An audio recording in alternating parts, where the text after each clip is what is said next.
বিশেষ করে সাইফুর রহমান সাহেবকে ধন্যবাদ জানাতে চাই। তিনি এবং এখনো কখনো তার লক্ষ্য থেকে ছিল। আজকে সেই জন্যই আন্তরিক ধন্যবাদ এবং কৃতজ্ঞতা জানাই। বন্ধুগণ, এত স্বল্প পরিসর এবং স্বল্প সময়ের মধ্যে যে মত বিনিময় উনি আশা করেছেন সেই মত বিনিময় করা এখানে সম্ভব। এই জন্য প্রয়োজন আরো দীর্ঘ সময় এবং পরিবেশ। আজকে আমাদের সামনে যে সংকট, এই সংকটের সর্বগ্রাসী সংকট, একদিকে রাজনৈতিক সংকট, অন্যদিকে অর্থনৈতিক সংকট।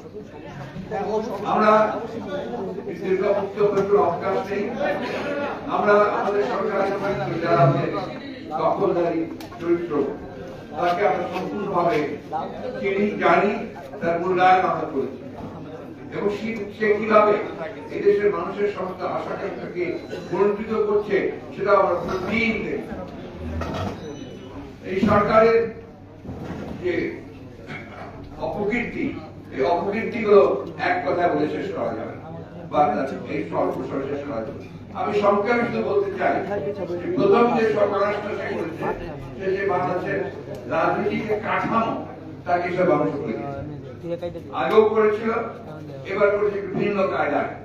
এখন একটু শিক্ষিত হয়েছে কিভাবে আপনার এটাকে একটা ছদ্মবেশী আবরণ দেওয়া যায়, সেই আবরণ দিয়ে গণতন্ত্রের একটা লেবাস পরিয়ে দিয়ে সে এই বাংলাদেশের যে রাজনৈতিক কাঠামো অর্থাৎ সংবিধানের ভিত্তিতে যেটা আমরা গঠন করেছিলাম সেটাকে ধ্বংস করে দিয়েছে এবং সত্যিকার অর্থে একদলীয় ফ্যাসিবাদী শাসন সে প্রতিষ্ঠা করে।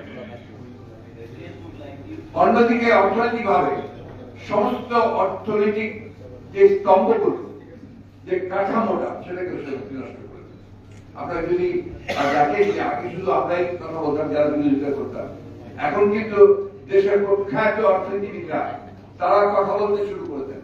কারণ তারা দেশপ্রেমিক, তারা দেখছেন যে যেটা চলতেই থাকে তারা এই দেশের আর কোনো অস্তিত্ব থাকে। গতকাল দেখেছেন নবের যে আপনার আলোচনা হয়েছে, সেখানে দেশের প্রখ্যাত অর্থনীতিরা তারা পরিষ্কার করে বলেছেন যে নীতি নৈতিকতা বিবর্তিত যে অর্থনীতি তারা এগিয়ে নিতে চলছে এটা দেশের ধ্বংস ছাড়া কিছু বয়ে আনবে না। আজকে আমি ডিটেলসে আলোচনা করতে চাই না, সময় কম। তো এইটুকু বলতে চাই যে একদিকে রাজনৈতিক যে কাঠামো সেটাকে ধ্বংস করেছে, অন্যদিকে অর্থনৈতিক কাঠামোটাকে ধ্বংস করেছে। এখন আমরা যারা এটার বিপক্ষে দাঁড়িয়েছি, বিরোধিতা করছি, আমাদের মূল লক্ষ্যটা কি? আমাদের প্রধান শত্রু কে? আমাদের প্রধান শত্রু হচ্ছে দখলদারি সরকার। এটাকে আমাদের সবসময় মাথায় রাখতে হবে, এটাকে মাথায় রেখে আমাদের কাজগুলো করতে হবে।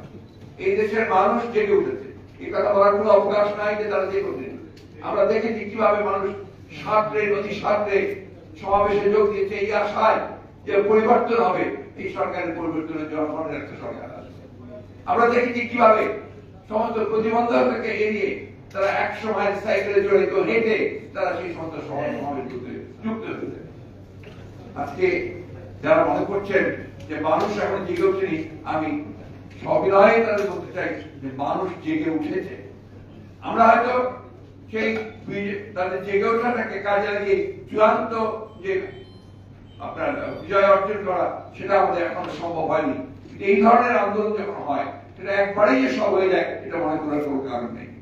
আপনি আমাদের দেখুন, আমরা পাকিস্তান আমলে অর্থাৎ 60-এর 70-এর দশকে আমরা কিন্তু বহু আগে থেকেই পাকিস্তান সরকারের বিরুদ্ধে আন্দোলন শুরু করেছিলাম, সংগ্রাম শুরু করেছিলাম। সফল হয়েছি আমরা 1971 সালে। 1971 সালের চরিত্রটা মনে রাখছে, এরপরে আপনার সেই 71, 70 থেকে 71 এসেছে। ঠিক একইভাবে স্বৈরাচারের বিরুদ্ধে যখন আমরা আন্দোলন করেছি, অনেকগুলো জায়গায় আছে মানুষের জন্য তাকে অত্যন্ত ধন্যবাদ ও কৃতজ্ঞতা জানাই যে এখন তার সেই রোমান্টিক মনটা থেকে গেছে এবং সেই কবিতা আমাদের বলতে চান। বুরকনকার বাবু আমাদের সহপাঠী ছিলেন, তিনি ওই কবিতা লিখে আমাদের খুবই আলোড়ন সৃষ্টি করেছিল। আমরা সেই কবিতার দুটো লাইন আমরা সেটা পোস্টার হাতে থেকে পোস্টার লিখে আমরা সব জায়গায় ছড়িয়ে দিতে পারি। যে অস্থির যুবকেরা শোনো, হতাশাই শেষ কথা নয়, যেন প্রতি রজনীর পরে হবে নতুন সূর্যোদয়। মূল কথা। নতুন সূর্যোদয় হবে এবং সেইখানে আমাদেরকে অবশ্যই পৌঁছতে হবে। আমরা সংগ্রাম করছি, লড়াই করছি, আমাদের ইতিমধ্যে অনেক অর্জন হয়েছে।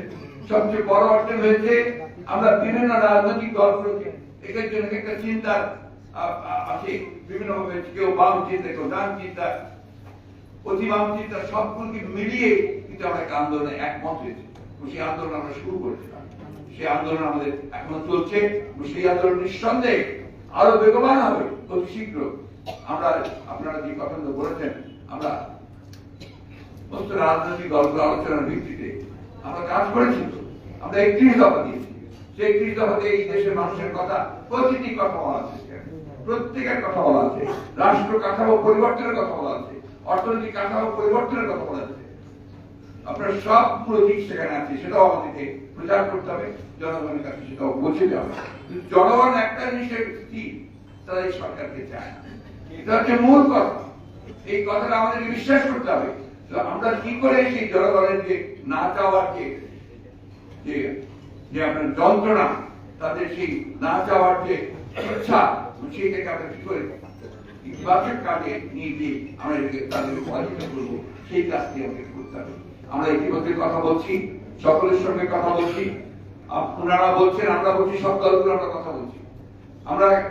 আমি আগে বলছি, এখানে বাম ডান সকলের সঙ্গে আমরা কথা বলছি এবং অত্যন্ত আনন্দের সঙ্গে আমি বলি যে এই আন্দোলনে কিন্তু কোন রাজনৈতিক দলই এই সরকারের পক্ষে থাকেনি, তারা এই নির্বাচনকে সমর্থন করেন। এটাই আন্দোলনের একটা বড় সাকসেস। কোন দলই না, যারা যে দলই করতে তারা কিন্তু করেনি, একমাত্র জাতীয় পার্টি ছাড়া আর কেউ কিন্তু সেই নির্বাচনে অংশগ্রহণ করেনি, তথাকথিত নির্বাচনে।